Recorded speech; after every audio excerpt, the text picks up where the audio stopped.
கருணை செய்ய அடியவர் முன் வருவாய் நீ.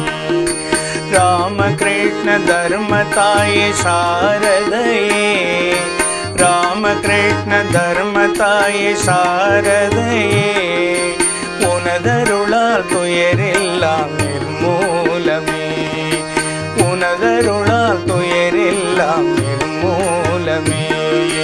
காசினியில் நல்ல தெய்வம் சாரதாமணி, கருணை செய்ய அடியவர் முன் வருவாய் நீ.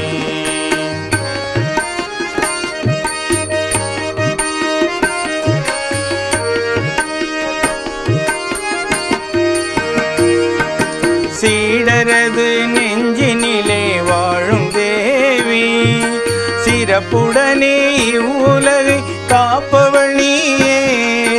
அன்னையே என் தாயே லோகமாதா, அன்னையே என் தாயே லோகமாதா, ஆதி பராசக்தியே அகில ஜோதி, ஆதி பராசக்தியே அகில ஜோதி.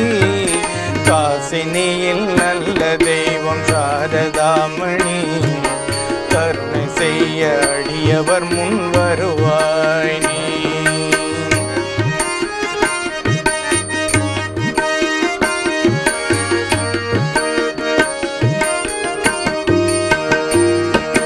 சொந்தம் நீ நம்பினோம் தஞ்சம் தேடி, சிந்தையில் குடிகொண்டவளே சக்தி மாதா. சொந்தம் நீ நம்பினோம் தஞ்சம் தேடி, சிந்தையில் குடிகொண்டவளே சக்தி மாதா. எந்த புண்ணிய பாபமும் அறியோம் அம்மா, எந்த புண்ணிய பாபமும் அறியோம் அம்மா. ஏழை எங்கள் சொர்க்கமுந்தன் திருமுகம் அம்மா, ஏழை எங்கள் சொர்க்கமுந்தன் திருமுகம் அம்மா.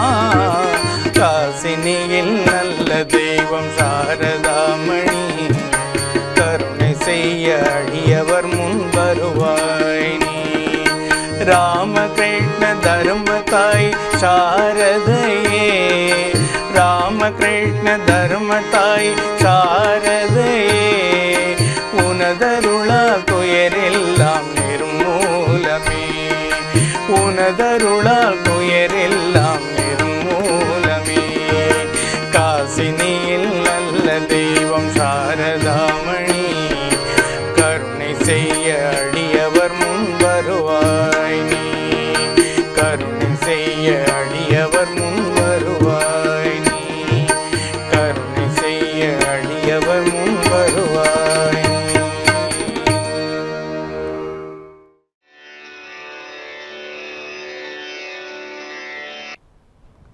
ஸ்தாபகாய சர்மஸ்ய சர்வதர்மஸ்வரூபிணே அவதார வரிஷ்டாய ஸ்ரீ ராமகிருஷ்ணாய தே நமः.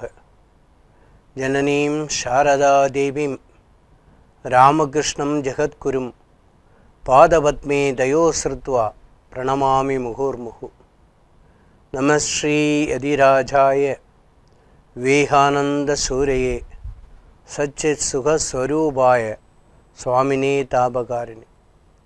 சாரதாம் சாரதாம்போஜ வதனா வதனாம்புஜே சர்வதா சர்வதாஸ்மாகம் சந்நிதிம் சந்நிங்கிரிய. பக்த மகாஜனங்களே, நாம் தொடர்ந்து மகாபாரதத்தில் உள்ள முக்கியமான விஷயங்களை குறித்து சிந்தித்து கொண்டிருக்கின்றோம். மகாபாரதத்தில் 14வது நாள் போர் மிக தீவிரமாக நடைபெற்று கொண்டிருந்தது. அந்த 14ஆம் நாள் யுத்தத்தில் ஜெயத்ரதனை அர்ஜுனன் அழித்தார். ஜெயத்ரன் அநேக ஆற்றல்கள் பெற்றவர். குறிப்பாக சொன்னால் மனித ஆற்றலுக்கு அப்பால் உள்ள அமானுஷ சக்திகளை எல்லாம் பெற்றவர். அப்படிப்பட்டவனை அழிப்பது என்பது சாதாரண காரியம் அல்ல. அப்படிப்பட்ட அவன் அழியாமல் இருக்க வேண்டும் என்று, அவனை எப்போதும் காக்க வேண்டும் என்று அவன் தந்தை அவனுக்காக தவம் செய்து கொண்டிருந்தார். இப்படியெல்லாம் சிறப்பு வாய்ந்த ஒருத்தனை அழிப்பது என்பது மிகவும் கடினம். மகாபாரத போர் மொத்தம் 18 நாட்கள் குருஷேத்திரத்தில் நடைபெற்றது. அந்த யுத்தத்தில் 14வது நாள் நடைபெற்ற யுத்தமானது ரொம்ப சிறப்பு வாய்ந்தது. ஏனென்றால் ஜெயத்ரதன் மிகப்பெரிய வீரன், அவனை அழிக்க முடியாது என்று எல்லோரும் கருதினார்கள். அதற்கு 2 காரணம். ஒன்று அவனிடம் இருக்கக்கூடிய ஆற்றல், மற்றொன்று அவனுடைய தந்தையினுடைய தவ வலிமை. இதற்கெல்லாம் அப்பால் அர்ஜுனனுடன் இருக்கக்கூடிய கிருஷ்ண பரமாத்மாவினுடைய அருளினால் நேரடியாக அவனை வெல்ல முடியாது என்பதை தெரிந்து மறைமுகமாக சில வேலைகளை செய்து அவனை அழித்து விட்டார். இப்போ ஜெயத்ரதன் ஒழிந்ததும்,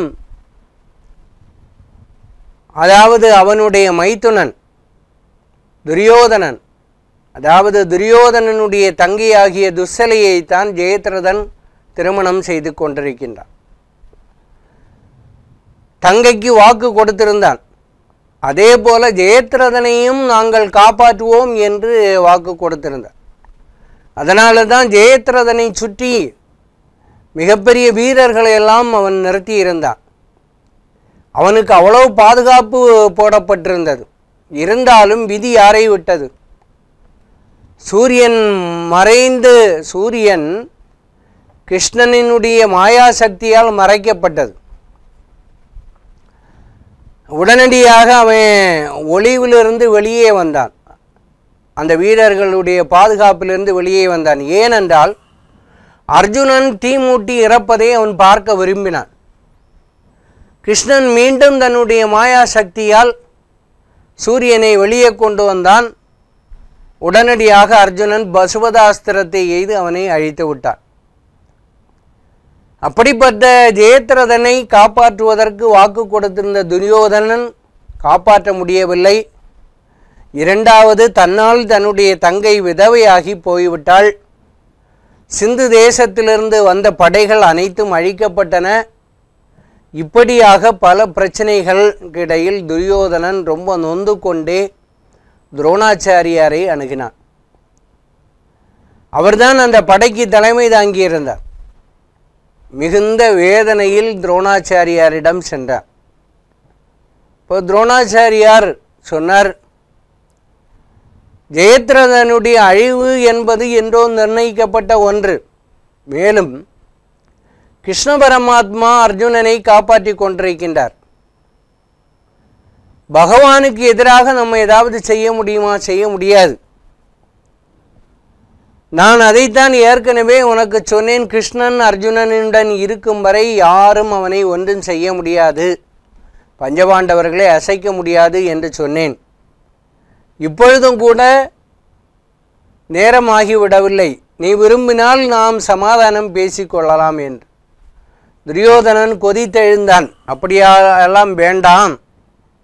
எத்தனையோ வீரர்களை நான் இழந்து விட்டேன், நண்பர்களை இழந்து விட்டேன்,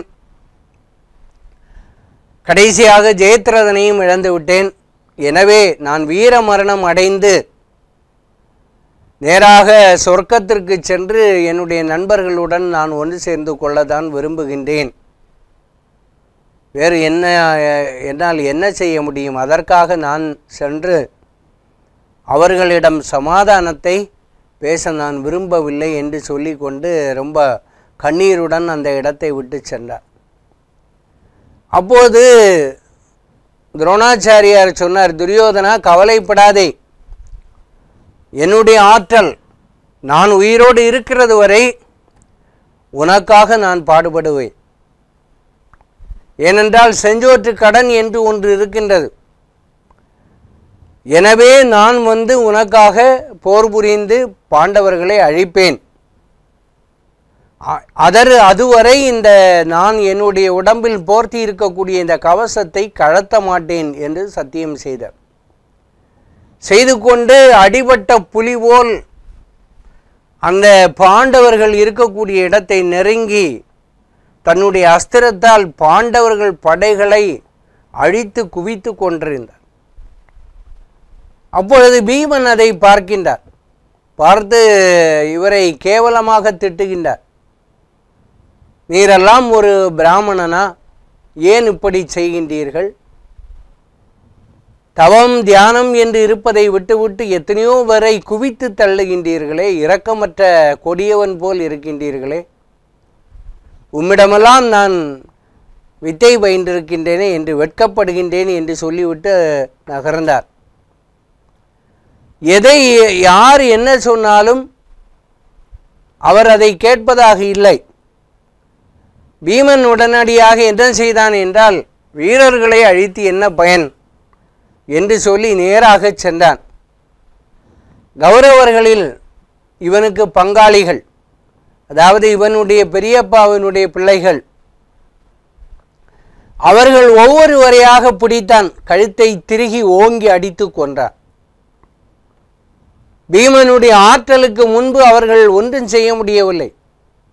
துரியோதனன் தம்பிமார்களில் அநேகம் தம்பிமார்களை அந்த 14ஆம் நாள் யுத்தத்தில் அவன் அழித்து கொண்டே இருந்தான் பீமன்.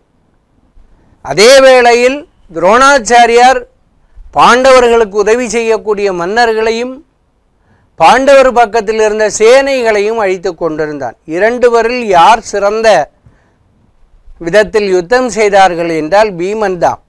ஏனென்றால் அவன் நேரடியாக அந்த விஷயத்திற்கு வந்தான். கௌரவர்களை அழிப்பதன் மூலமாக சீக்கிரமாக வெற்றியை எட்ட முடியும் என்று அவன் எதிர்பார்த்து கொண்டு அங்கே இருக்கக்கூடிய தன்னுடைய தம்பிமார்கள் தான், கௌரவர் படையில் தலைவர்களாக இருக்கக்கூடியவர்களெல்லாம் துரியோதனனுடைய தம்பிமார்கள். துரியோதனனுடைய தம்பிமார்கள் என்றால் இவனுக்கும் தம்பிமார்கள். ஆனால் என்ன பங்காளிகள், சொத்துக்காக போராட்டம், அவர்களை எல்லாம் கொன்று குவித்து கொண்டிருந்தான் பீமன். இதை அங்கிருந்து பார்த்து கொண்டிருக்கக்கூடிய சஞ்சயன் அந்த விஷயங்களை எல்லாம் திருதராஷ்டிரனிடம் சொல்லுகின்றான். தன்னுடைய மகன்கள் ஒவ்வொருவரையும் பீமன் கொன்று கொண்டிருக்கின்றானே என்று ஓ என்று திருதராஷ்டிரன் அழ ஆரம்பித்தார். பீமன் அடுத்த யுக்தியை முன்வைத்தார். என்னவென்றால் கிருஷ்ணனிடம் சென்றான், யோசனை கேட்டான். கிருஷ்ணன் காதில் ஒரு யோசனையை செய்து விட்டார். அதாவது இந்த துரோணாச்சாரியாரை அழிக்க வேண்டும் என்றால் துரோணாச்சாரியாருடைய மகனை அழித்தால்தான் துரோணாச்சாரியாருக்கு, ஏனென்றால் மகன் மீது அவ்வளவு பாசத்தை வைத்திருக்கின்றார் துரோணாச்சாரியர். எனவே இந்த துரோணாச்சாரியரை அழிப்பதன் மூலம் நம்ம கௌரவர்களை மேலும் வென்றுவிடலாம் என்று சொல்லி பீமனிடம் ஒரு ரகசியத்தை சொல்லி அனுப்பினான். பீமன் நேராக இங்கே வந்தான். அவன் என்ன செய்தான் என்றால், அந்த யுத்த களத்தில் அஸ்வத்தாமன் என்ற யானையை தேடி அவன் உள்ளே சென்று கொண்டிருந்தான். அந்த யானை கௌரவர் படையில் இருக்கக்கூடிய யானைகளில் மிகவும் சிறப்பு வாய்ந்த ஒன்று. அதை தேடி அவன் சென்றான். அந்த நேரத்தில் அஸ்வத்தாமன் என்ன செய்தான் என்றால், நேராக கடோர்கஜன் உள்ளே, கடோர்கஜன் இப்பொழுது அந்த போராட்டத்திற்காக உள்ளே வருகின்றான், போர்க்களத்துக்குள்ளே வருகின்றான். கடோர்கஜன் யார் என்றால் பீமனுக்கும் ஒரு அரக்கிக்கும் பிறந்தவன், அசுரத்தன்மை வாய்ந்தவன், அநேக மாயாஜால வித்தைகளை தெரிந்தவன். அந்த காட்டில் இருக்கக்கூடிய அரக்கர்களுக்கெல்லாம் அவன் தலைவன். அவன் பாண்டவர்களுடைய வெற்றிக்காக பீமனுடைய அழைப்பை ஏற்றுக்கொண்டு அவன் நேராக உள்ளே வந்தான். வந்து ஒரு பக்கம் துரோணாச்சாரியார்கள் பாண்டவர்கள் படையில் உள்ள வீரர்களை அழித்து கொண்டிருக்க, இவன் மறுபுறம் கௌரவர் படையை ஈவு இரக்கம் என்று அழைத்து கொண்டிருந்தார். துரியோதனன் ஓடி சென்று அஸ்வத்தாமனை அழைத்து வந்தார். அஸ்வத்தாமனும் கடோர்கஜனும் பயங்கரமாக யுத்தம் செய்து கொண்டிருக்கின்றார். அஸ்வத்தாமன் சாதாரண ஆள் அல்ல. அவன் அநேக அஸ்திர வித்தைகளை தன்னுடைய தந்தைகளிடமிருந்து பெற்றுக்கொண்டிருந்தான். மிகச்சிறந்த வீரன்.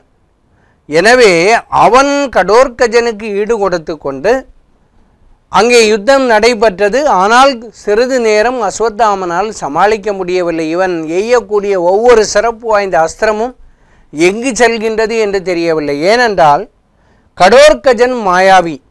அஸ்திரம் வந்தவுடன் அவன் அந்த இடத்தை விட்டு மாய்ந்து வேறொரு பக்கம் சென்று விடுவான். உருவத்தை மிக பெரியதாகவும் உருவத்தை மிக சிறியதாகவும் எடுக்கக்கூடிய தன்மை அவனுக்கு இருந்ததனால் அஸ்வத்தாமனால் இந்த கடோர்கஜனை சமாளிக்க இயலவில்லை. ஏனென்றால் எங்கு செல்கின்றான் எங்கு வருகின்றான் என்பதை பற்றி தெரியாமல் போகிவிட்டது. இதற்கிடையில் மற்றொரு முக்கியமான விஷயத்தை நாம் சொல்ல வேண்டியுள்ளது. கர்ணன் கையில் ஒரு சக்தி ஆயுதத்தை வைத்திருந்தார். அந்த சக்தி ஆயுதம் இந்திரனால் அளிக்கப்பட்டது. அது எப்படி அவனுக்கு கிடைத்தது என்றால், கர்ணன் பிறக்கும் போதே கவச குண்டலங்களோடு பிறந்தார்.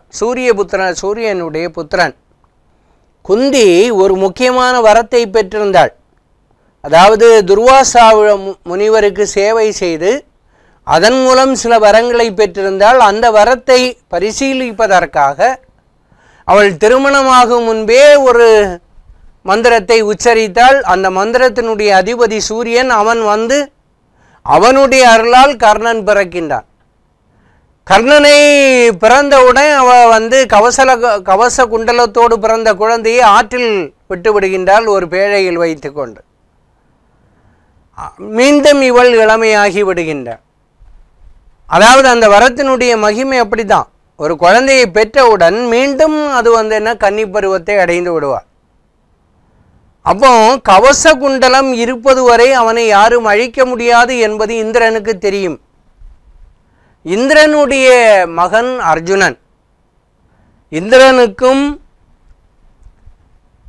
இந்த அர்ஜுனனுடைய தாய்க்கும் அதாவது குந்திக்கும் பிறந்தவன் தான் அர்ஜுனன்.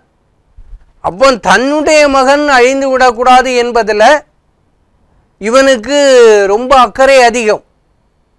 அப்போ கிருஷ்ணன் இடையில் ஒரு நாள் இவரை பார்த்து சொல்லிவிடுகின்றான், உன்னுடைய இந்திரனை பார்த்து சொல்லிவிடுகின்றான், உன்னுடைய மகன் அழிவு நிச்சயம், எனவே அவனை காப்பாற்ற நீ கர்ணனிடம் உள்ள கவச குண்டலத்தை யாசித்து பெறுவாயாக என்று ஒரு ஆலோசனையை சொல்லிவிட்டார். இந்த ஆலோசனைப்படி இவன் வருவதற்கு முன்பு, ஏனென்றால் கர்ணன் மிகப்பெரிய கொடைவள்ளல், எதை கேட்டாலும் கொடுத்து விடுவான். அதை வந்து யாசகம் கேட்டு பெறுவதற்கு முன்பு சூரிய பகவான் கனவில் வந்து இவனுக்கு எச்சரிக்கின்றார் கர்ணனுக்கு, கர்ணா இந்த உன்னுடைய உடம்பில் உள்ள கவச குண்டலத்தை யாசித்து இவன் வருவான், தேவேந்திரன் வருவான், நீ வந்து எந்த காரணத்தை முன்னிட்டும் அதை கொடுத்து விடாதே, கொடுத்து விட்டால் உனக்கு அழிவு நிச்சயம், அப்படி நீ கொடுக்க நேர்ந்தால் அவன் கையில் ஒரு சக்தி ஆயுதம் இருக்கும், அதை கேட்டு பெற்றுக்கொள் என்று சொன்னார். இப்போ மாற்றுருவில் இந்திரன் வருகின்றான், கவச குண்டலத்தை கேட்கின்றான். கர்ணன் புரிந்து கொண்டான் வந்திருக்கக்கூடியவன் இந்திரன் என்று. அவன் தாழ் பணிந்து வணங்கி வரவேற்றான். இந்திரா, நீ கேட்டதை நான் தர முடியாது என்று சொல்ல முடியாது. ஏனென்றால் நான் மனிதன், நீ தெய்வம். தெய்வம் மனிதனிடம் கேட்கும்போது கொடுப்பது தானே முறை. நான் தெய்வத்திற்கு கொடுத்தேன் என்பதை இந்த உலகம் பாராட்டும் என்று சொல்லி மிகவும் வேதனைப்பட்டு கத்தியால் கிழித்து அந்த கவச குண்டலத்தை எடுக்கின்றான். உடம்பெல்லாம் இரத்த வெள்ளம். அந்த சமயத்தில் இந்திரன் இறக்கப்பட்டு உனக்கு ஏதாவது வரம் வேண்டுமா என்று கேட்கின்றார். கர்ணன் மிகப்பெரிய வீரன். அப்போ அவன் கேட்கின்றான், இந்திரா, நீ எனக்கு வரம் தருவதாக இருந்தால் உன்னுடைய கையில் உள்ள அந்த சக்தி ஆயுதத்தை எனக்கு கொடுக்க வேண்டும். ஏனென்றால் நீ கவச குண்டலத்தை பெற்றுக்கொண்டாய். நான் இனி வந்து என்னுடைய மரணம் என்பது நிச்சயமாகிவிட்டது.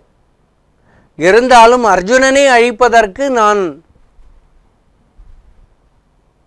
அதற்காகத்தான் நான் பிறந்திருக்கின்றேன். அப்படி இருக்கும்போது நான் செயலற்று இருந்தால் என்ன செய்வது? நீ அதனால் அந்த ஆயுதத்தை எனக்கு தந்தருள்வா என்று சொல். கர்ணன் கொடுத்து விட்டு சொல்கின்றான், நீ ஒரே ஒரு முறை மட்டும் இதை பயன்படுத்தலாம், அதற்கு மேல் நீ பயன்படுத்தினால் அது பயனற்று போகும் என்று சொன்னான். அப்பொழுது அதை கேட்டு பெற்றுக்கொண்டு சரி இவ்வழியிலாவது நம் அர்ஜுனனை அழிக்கலாம் என்று நினைத்து அதை வைத்து கொண்டிருந்தான். கர்ணனுடைய விஷயத்தை பார்க்கும்போது அவனுடைய வாழ்க்கை முழுவதுமாக விதி எதிரெதிராகத்தான் செயல்பட்டு கொண்டது. பரசுராமனிடம் சென்றான், அங்கும் விதி விளையாடியது. எங்கு சென்றாலும் அவனை அழிப்பதற்கான அந்த சூழ்ச்சியானது கிரகங்களால் நடத்தப்பட்டது. அதாவது என்ன சொல்லலாம், அது இறையர்களால் அப்படி நடந்து விட்டது.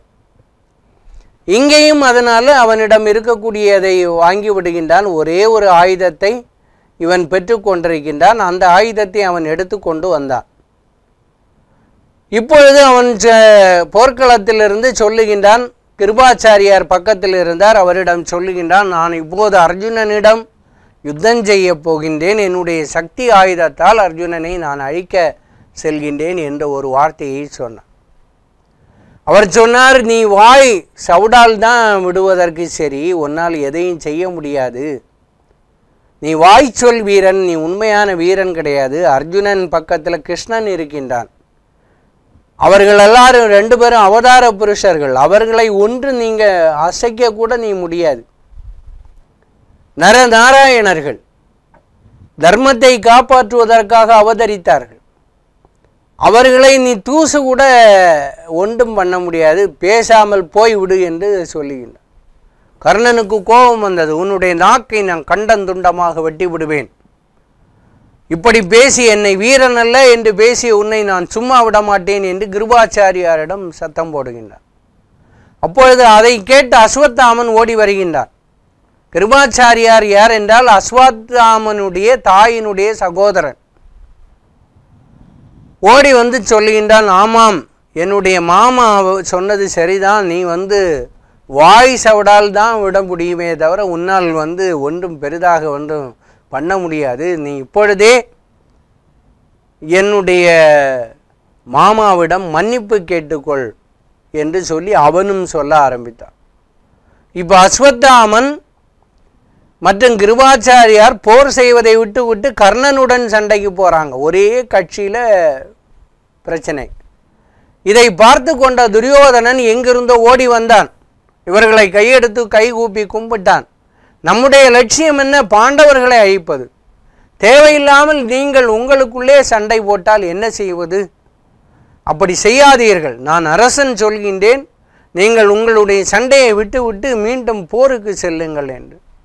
சரி என்று சொல்லி ஆளுக்கு ஒவ்வொரு விதமாக பிரிந்து சென்றார்கள். துரியோதனன் நினைத்தான், பிராமணர்கள் இப்படி நமக்கு ஒத்துழைக்க மறுக்கின்றார்களே, இவர்கள் இந்த மாதிரி பிரச்சனைகளை பண்ணுகின்றார்களே, அவர்கள் எதிரணியில் உள்ளவர்களை புகழ்ந்து கொண்டல்லவா இருக்கின்றார்கள், இவர்களெல்லாம் வைத்து கொண்டு தானே நான் யுத்தம் செய்ய வேண்டும் என்று கண்கலங்கி கொண்டு அவன் பாட்டுக்கு போகிறான். இப்போ இங்கே போனது அஸ்வத்தாமன் கடோர்கஜனிடம் மோதுவது வேண்டாம்னு சொல்லி விட்டுட்டு போகிறான்.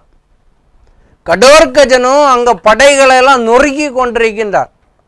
துரியோதனன் பார்த்தான், ஒரு அக்ஷனி படை முழுவதைத்தையும் அவன் அழித்து விட்டான், நிமிடத்தில் அழித்து விட்டான் கடோர்கஜன்.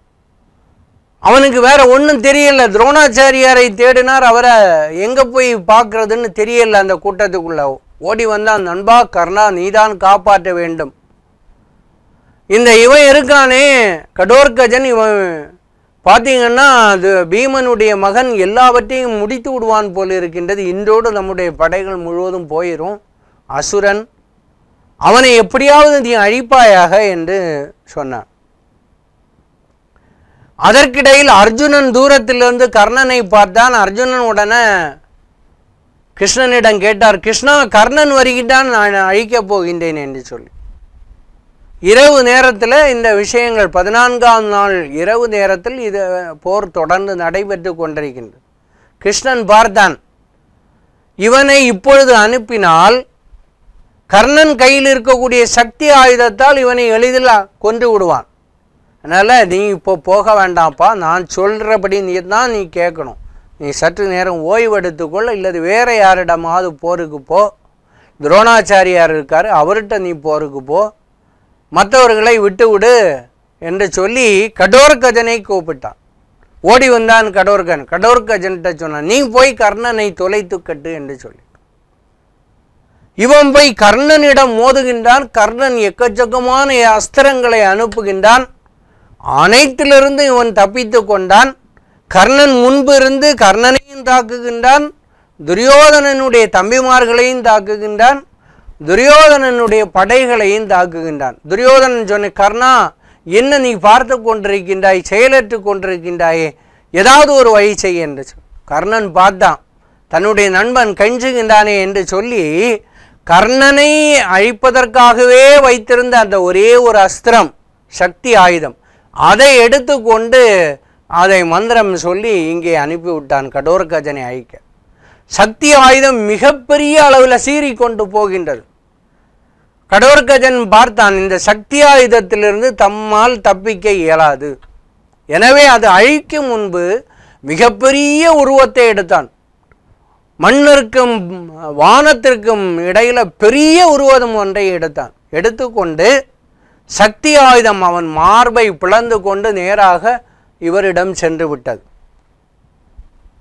அந்த அமரர் தலைவனிடம், இந்திரனிடம் அது போய்விட்டது. அதற்கு பிறகு அது இவன் கைக்கு வரவே இல்லை கர்ணன். இவன் சக்தி ஆயுதத்திற்கு கட்டுப்பட்டு அப்படியே இறந்து அந்த பெரிய மலை விழுவது போன்று இந்த கௌரவர் படையின் மீது விழுந்தான். ஒரு அக்ஷனி படை அப்படியே நசுங்கி அழிந்து விட்டது. அதோடு அந்த அன்றைய தினம் அந்த போர் நிறுத்தப்பட்டது. பீமன் கலங்கினான், மகனே நீ இறந்து விட்டாயா என்று சொல்லி. அர்ஜுனனும் கலங்கினான், என்னுடைய மகனையும் நான் பறிகொடுத்தேன், கடோர்கஜனையும் பறிகொடுத்தேன், கிருஷ்ணா என்ன செய்வது என்று. கிருஷ்ணன் ஒரு பக்கத்தில் நின்று சிரித்து கொண்டிருந்தான். நல்ல காலம் நீ தப்பித்தாய், இல்லை என்றால் இந்த சக்தி ஆயுதத்திற்கு இணையான எந்த ஆயுதமும் கிடையாது. நீ கடுகிற்குள் சென்று ஒளிந்திருந்தாலும் அது உன்னை கொன்றுவிடும். உன்னை அழித்து விட்டால் பாண்டவர்களுடைய நிலை என்ன, யோசித்துப்பார் என்று சொல்லி சமாதானம் செய்தார். இப்படியாக அன்றைய தினம் அந்த 14வது நாள் போர் முடிவுற்றது. மீண்டும் விஷயங்களை இனி வரக்கூடிய காலங்களில் பார்க்கலாம் என்று சொல்லி நிறைவு செய்கின்றேன். நன்றி, வணக்கம்.